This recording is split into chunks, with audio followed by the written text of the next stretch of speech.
அனைத்து வருங்கால அரசு ஊழியர்களுக்கும் வணக்கம்.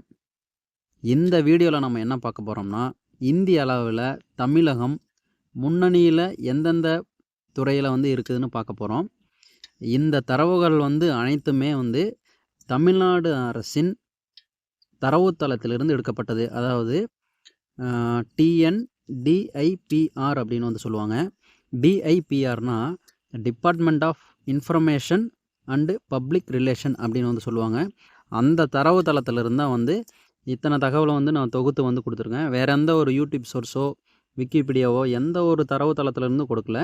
முழுக்க தமிழ்நாடு அரசின் தரவுத்தளத்திலிருந்து எடுத்து இந்த வீடியோ தொகுத்து உங்களுக்கு கொடுத்துருக்கேன். இதில் முதல்ல இருக்கிறது பார்த்தோம்னா பொருளாதார வளர்ச்சிங்க. தமிழகத்தின் பொருளாதார வளர்ச்சிங்க. இந்திய அளவில் தமிழ்நாடு பொருளாதார வளர்ச்சியில் முதல் இடத்துல வைக்குதுங்க. ஜிஎஸ்டிபி அப்படின்னு சொல்லுவாங்க. இந்தியாவின் பொருளாதாரத்தில் தமிழ்நாடு முன்னணியில் உள்ளதுங்க. தமிழ்நாடோட வளர்ச்சி வீதம் பார்த்தோன்னா 11.19%. இந்தியாவின் ஒட்டுமொத்த பொருளாதார வளர்ச்சியில் தமிழ்நாடு முதலிடம் வகிக்குதுங்க. இந்தியாவில் இரட்டை இலக்க பொருளாதார வளர்ச்சி அடைந்த முதல் மாநிலம் தமிழ்நாடு. இது வெரி வெரி வெரி இம்பார்ட்டன்ட்ங்க. இந்தியாவில் கொஷின் கேட்பாங்க, இந்தியாவில் இரட்டை இலக்க பொருளாதார வளர்ச்சி அடைந்த முதல் மாநிலம் எது அப்படின்னு கேட்பாங்க. இந்த கொஷின் தமிழ்நாட்டின் பொருளாதார வளர்ச்சி எவ்வளோ சதவீதம் அப்படின்னு ஆல்ரெடி எக்ஸாமில் கேட்டுட்டாங்க. முதலிடம் எந்த மாநிலம் இருக்குன்னு எக்ஸாமில் கேட்டுட்டாங்க.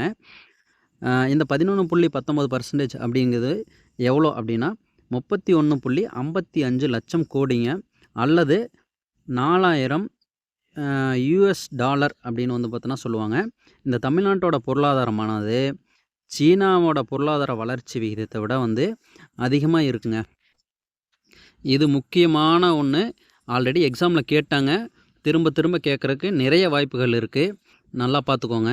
இந்த பொருளாதார வளர்ச்சியில் முதன்மை துறைகள், இரண்டாம் நிலை துறைகள், மூன்றாம் நிலை துறைகளில் எவ்வளோ பங்களிப்புன்னு பார்த்தோம்னா, முதன்மை துறைகள் 3.18%ங்க. இரண்டாம் நிலை துறைகள் பார்த்தோன்னா 13.4%ங்க. மூன்றாம் நிலை துறைகள் 11.3%ங்க. ஸோ தமிழ்நாட்டில் பொருளாதார வளர்ச்சியில் எந்த துறை முன்னணியில் இருக்குன்னா, இந்த 3 துறைகளில் பொருளாதார வளர்ச்சியில் அதிகமாக உள்ள பர்சன்டேஜ் அளவில் அதிகமாக உள்ள துறை பார்த்தோன்னா இரண்டாம் நிலை துறை தாங்க அதிகமாக இருக்குது. அடுத்த பாயிண்ட் பார்த்தோம்னா, தொழில்துறை 12.7% நாட்டிலேயே 40,000 தொழிற்சாலைகளோடு தமிழ்நாடு முதலிடத்தில் இருக்குங்க. ஸோ இந்தியாவிலேயே 40,000 தொழிற்சாலைகளோடு தமிழ்நாடு இந்திய அளவில் முதலிடம் வகிக்குதுங்க. அப்போ தமிழ்நாடு பொருளாதார வளர்ச்சியில் இரட்டை இலக்க வளர்ச்சி மற்றும் முதலிடத்தில் இருக்குது. மற்றும் தொழிற்சாலைகளோட எண்ணிக்கையிலேயே தமிழ்நாடு தான் முதன்மை இடத்துல இருக்குது. அடுத்து பார்த்தோம்னா நிலையான வளர்ச்சி இலக்குகள்ங்க. நிலையான வளர்ச்சி இலக்குகள் இது வெரி வெரி வெரி இம்பார்ட்டன்ட். இது ஐக்கிய நாடுகள் சபையால் 2016 உருவாக்கப்பட்டதுங்க. நிலையான வளர்ச்சி இலக்குகள் மொத்தம் 17 இலக்குகள் இருக்குது. அந்த 17 இலக்குகளை 2030க்குள்ளே அடைய வேண்டும் அப்படின்னு ஒரு இலக்கு நிர்ணயிச்சிருக்காங்க. இந்த 17 இலக்குகளில் முதல் எது இருக்குதுன்னா வறுமை இருக்குங்க. இந்த 17 இலக்கில் முதல் வறுமை, 2 பசிப்பினி ஒழிப்பு, 3 சுகாதாரம் அப்படின்னு ஒரு 17 இலக்குகள் இருக்குது. இந்த ஒரு டைம் எக்ஸாமில் கேட்டிருந்தாங்க, நிலையான வளர்ச்சி இலக்குகளில் வரிசைப்படுத்த சொல்லி. இப்போ எஸ்டிஜி 1 அப்படின்னா வறுமை ஒழிப்பு, எஸ்டிஜி 2ன்னா பசிப்பினி ஒழிப்பு அப்படின்னு பொறுத்துக்களை ஒரு டைம் கேட்டிருக்காங்க. இதையும் ஒரு டைம் நல்லா பார்த்துக்கோங்க. இதில் பார்த்தோம்னா தமிழ்நாடு எதில் முன்னணியில் இருக்குது அப்படின்னு பார்த்தோம்னா, தமிழ்நாடு வறுமை ஒழிப்பில் முதலிடத்தில் இருக்குங்க இந்திய அளவில். ரெண்டாவது பசிப்பினி ஒழிப்பில் பார்த்தோன்னா தமிழ்நாடு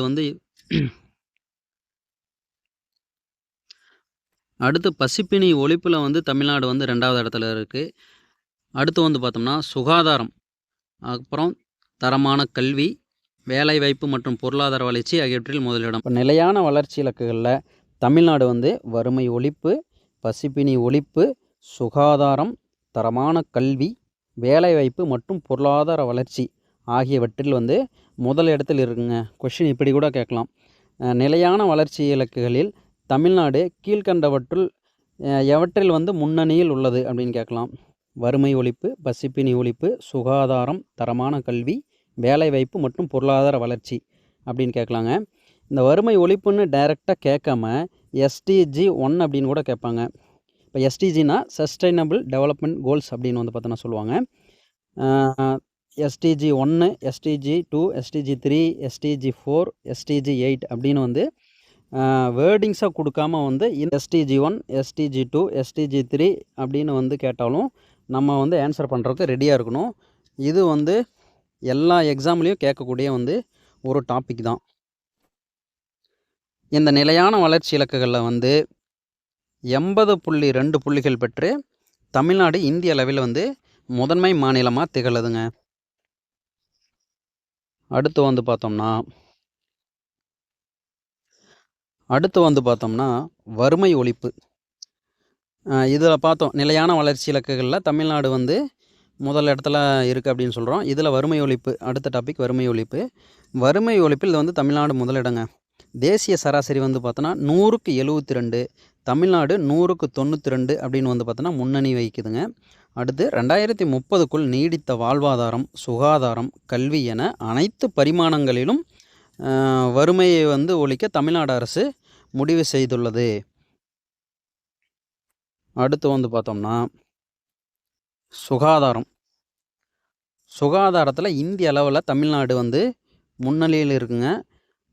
எதில் முன்னணியில் இருக்குன்னா உடல் உறுப்பு தானத்தில் தொடர்ந்து 8வது ஆண்டாக வந்து தமிழ்நாடு வந்து முன்னணியில் இருக்குது. எத்தனையாவது ஆண்டாக தமிழ்நாடு வந்து உடல் உறுப்பு தானத்தில் முன்னணியில் உள்ளது அப்படின்னு கேட்கலாம்.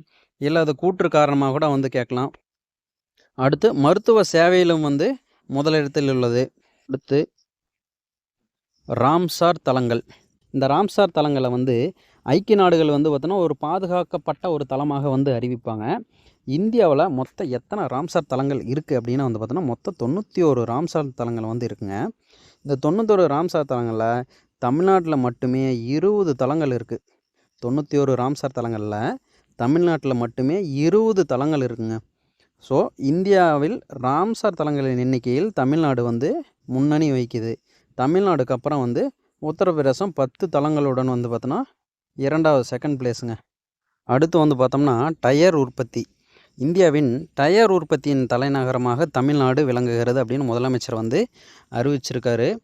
அதுக்கப்புறம் இந்தியாவின் 30% டயர் உற்பத்தியுடன் வந்து தமிழ்நாடு வந்து முதலிடம் வகிக்குது. ஸோ இந்தியாவின் டயர் உற்பத்தியில் முதன்மை வகிக்கும் மாநிலம் வந்து தமிழ்நாடு தான். எவ்வளோ பர்சன்டேஜ்னா 30%ங்க. எங்கன்னா ஸ்ரீபெரும்புதூரில் டயர் உற்பத்தி மையம் வந்து அமைச்சிருக்காங்க. அடுத்த டாபிக் பார்த்தோம்னா வாகன உற்பத்திங்க. வாகன உற்பத்தியில் வந்து தமிழ்நாடு வந்து இந்தியாவின் கேபிட்டல் என அழைக்கப்படுகிறது. நாட்டின் வாகன உற்பத்தியின் கேபிட்டல் என தமிழ்நாடு அழைக்கப்படுகிறதுன்னு முதலமைச்சர் வந்து தன்னுடைய அறிக்கையில் வந்து சொல்லியிருக்காரு. தமிழ்நாடு வாகன உற்பத்தியில் வந்து இந்திய அளவில் வந்து 40% வந்து பங்களிக்குதுங்க. இதற்காக வந்து தூத்துக்குடியில் வாகனங்கள் உற்பத்தி செய்ய வியட்நாம் நாட்டின் வின்ஃபாஸ்ட் நிறுவனத்தோட வந்து புரிந்துணர்வு ஒப்பந்தம் வந்து பண்ணியிருக்காங்க. இந்த கொஷின் வந்து கேட்குறதுக்கு வாய்ப்பு இருக்குது. தமிழ்நாட்டின் வாகன உற்பத்தியின் கேபிட்டல் அப்படின்னு வந்து கொஷின் கேட்கலாம். இல்லை கூற்று 1, 2, 3 அப்படின்னு வச்சு கேபிட்டல் என்னன்னு கேட்கலாம். எவ்வளோ பர்சன்டேஜ், அதுக்கப்புறம் வந்து எந்த நிறுவனத்துடன் புரிந்துணர்வு ஒப்பந்தம் செஞ்சுருக்காங்க அப்படிங்கிற கொஷின் வந்து கேட்கலாம். அடுத்த டாபிக் பார்த்தோம்னா சிறப்பு பொருளாதார மண்டலங்கள்.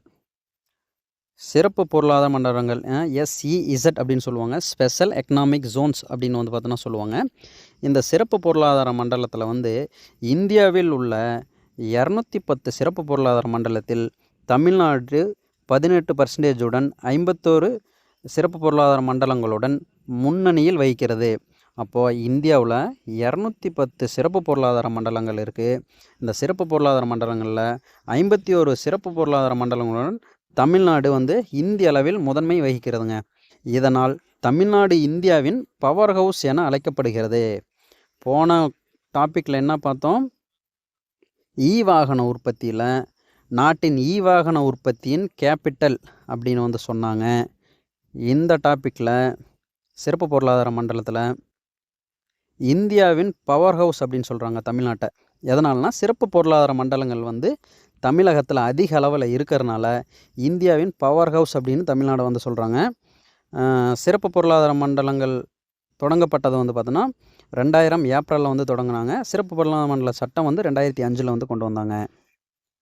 அடுத்த டாபிக் பார்த்தோம்னா வர்த்தக சுற்றுச்சூழல் தரவரிசை. வர்த்தக சுற்றுச்சூழல் தரவரிசை அதாவது 2025 டு 29க்கான இந்திய வர்த்தக சுற்றுச்சூழல் தரவரிசையில் தமிழ்நாடு வந்து முதலிடத்தில் இருக்குங்க. வர்த்தக சுற்றுச்சூழல் தரவரிசையில் 7.4 புள்ளிகள் பெற்று தமிழ்நாடு வந்து முன்னணியில் உள்ளது. அடுத்த டாபிக் பார்த்தோம்னா மின்னணு பொருட்கள் ஏற்றுமதி.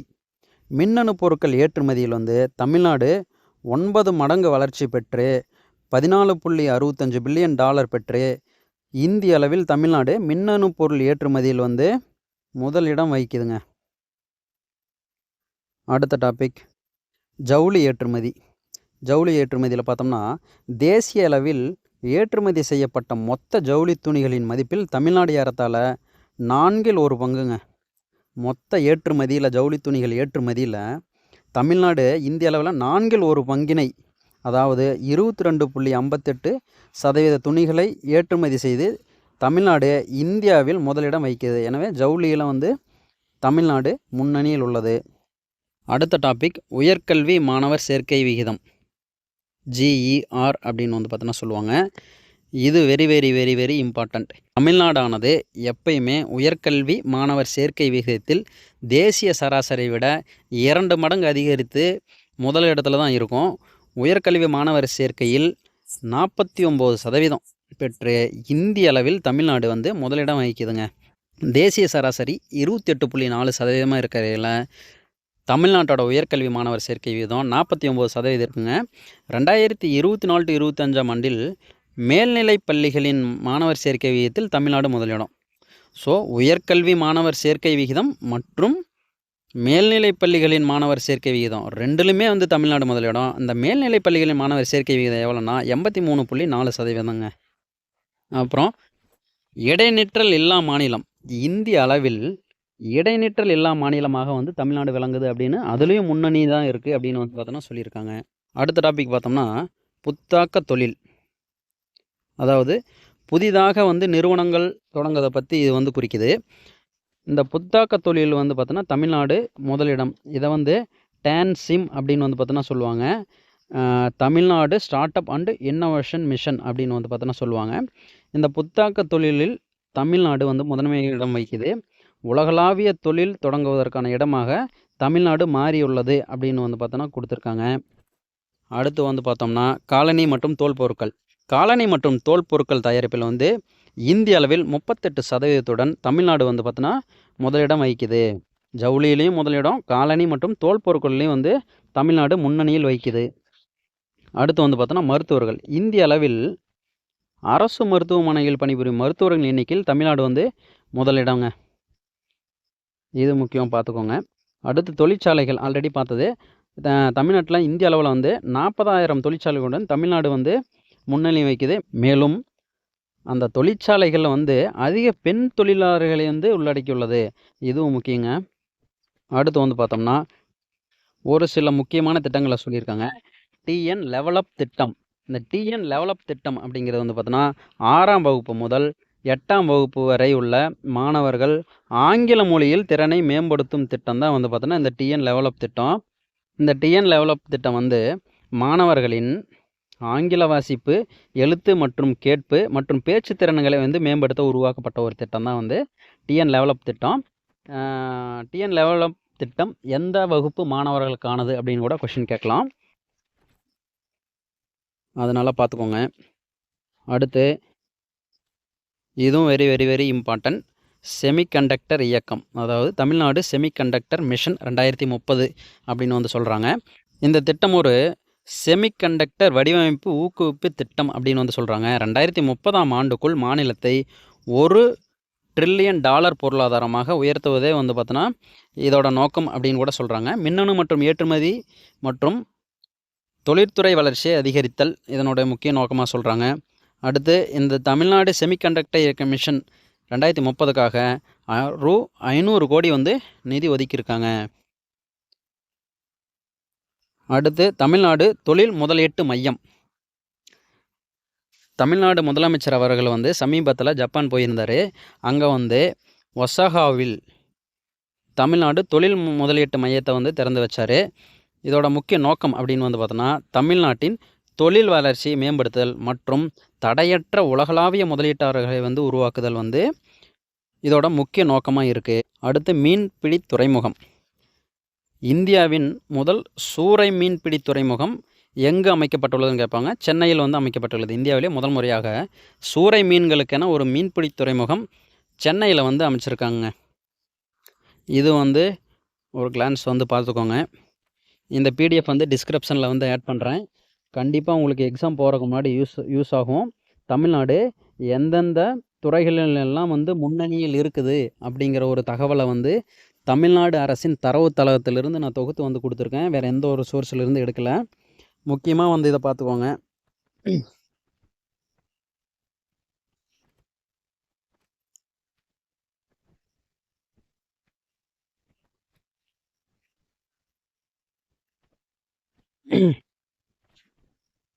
ஒரு கிளான்ஸ் வந்து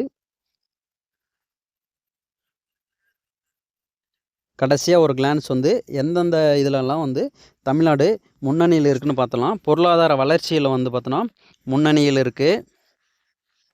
அடுத்து தொழிற்சாலைகள் எண்ணிக்கையில் முதல் இடத்துல இருக்குது. அடுத்து நிலையான வளர்ச்சி இலக்குகள் எஸ்டிஜியில் வறுமை ஒழிப்பு, பசிப்பினி ஒழிப்பு, சுகாதாரம், தரமான கல்வி, வேலைவாய்ப்பு மற்றும் பொருளாதார வளர்ச்சியில் வந்து முன்னணியில் இருக்குது. அடுத்து வறுமை ஒழிப்பில் சராசரி பார்த்துக்கோங்க. தேசிய சராசரி எவ்வளோ, தமிழ்நாடு சராசரி எவ்வளோன்னு பார்த்துக்கலாம். அடுத்து சுகாதாரத்தில் உடல் உறுப்பு தானத்தில் தொடர்ந்து 8வது முறையாக தமிழ்நாடு முதலிடத்தில் இருக்குது. அப்புறம் மருத்துவ சேவைகளில் முதலிடத்தில் இருக்குது. ராம்சார் தலங்கள் இந்தியாவில் 91 ராம்சார் தலங்கள் இருக்குது. தமிழ்நாடு 20 ராம்சார் தலங்களுடன் வந்து முதலிடத்தில் இருக்குது. டயர் உற்பத்தி இந்தியாவின் டயர் உற்பத்தி தலைநகரம் தமிழ்நாடு. 30% உற்பத்தியுடன் தமிழ்நாடு முதலிடம். வாகன உற்பத்தியின் கேபிட்டல் வந்து தமிழ்நாடு. 40% பங்களிப்புடன் முதலிடத்தில் இருக்குது. வின்ஃபாஸ்ட் அப்படிங்கிற வியட்நாம் நிறுவனத்துடன் புரிந்துணர்வு ஒப்பந்தம். அடுத்து சிறப்பு பொருளாதார மண்டலங்களில் வந்து 210 சிறப்பு பொருளாதார மண்டலங்களில் 51 சிறப்பு பொருளாதார மண்டலங்களுடன் தமிழ்நாடு முதன்மை மாநிலமாக திகழ்கிறது. வர்த்தக சுற்றுச்சூழல் தரவரிசையில் 2025 to 29க்கான தரவரிசையில் தமிழ்நாடு முதலிடத்தில் இருக்குது. மின்னணு பொருட்கள் ஏற்றுமதியில் வந்து முதலிடத்தில் இருக்குது. 9 மடங்கு வளர்ச்சி. ஜவுளி ஏற்றுமதியில் வந்து முன்னணியில் இருக்குது. 22.58% வளர்ச்சி. அடுத்து உயர்கல்வி மாணவர் சேர்க்கை விகிதம், அதில் வந்து 49% இந்தியாவிலே முதன்மை மாநிலமாக திகழ்கிறது. அடுத்து இடைநிற்றலில் வந்து முதன்மை மாநிலம். புத்தாக்க தொழிலில் முதன்மை மாநிலம். காலணி மற்றும் தோல் பொருட்கள் தயாரிப்பில் வந்து முதன்மை மாநிலம். அதிக அளவு அரசு மருத்துவமனைகள், அரசு மருத்துவர்களை கொண்ட மாநிலங்களில் தமிழ்நாடு முதலிடம். தொழிற்சாலைகள் ஆல்ரெடி பார்த்தது. அடுத்து இந்த டிஎன் டெவலப் திட்டம், அப்புறம் தமிழ்நாடு செமிகண்டக்டர் மிஷன் வந்து கேட்குறதுக்கு வாய்ப்பு இருக்குது. அடுத்து தமிழ்நாடு தொழில் முதலீட்டு மையம் ஜப்பானில் ஒசாகாவில் ஸ்டார்ட் பண்ணியிருக்காங்க. அடுத்து மீன்பிடி துறைமுகம். இந்தியாவில் முதல் சூறை மீன்பிடி துறைமுகம் வந்து சென்னையில் வந்து அமைக்கப்பட்டுள்ளது. செப்டம்பர் 28 நடக்கிற குரூப் 2 எக்ஸாமுக்கு வந்து இந்த பிடிஎஃப் வந்து ஒரு முறை கண்டிப்பாக பார்த்துட்டு போங்க. உங்களுக்கு வந்து கண்டிப்பாக யூஸ் ஆகும். கொஷின் வரக்கு நிறைய வாய்ப்புகள் இருக்குது.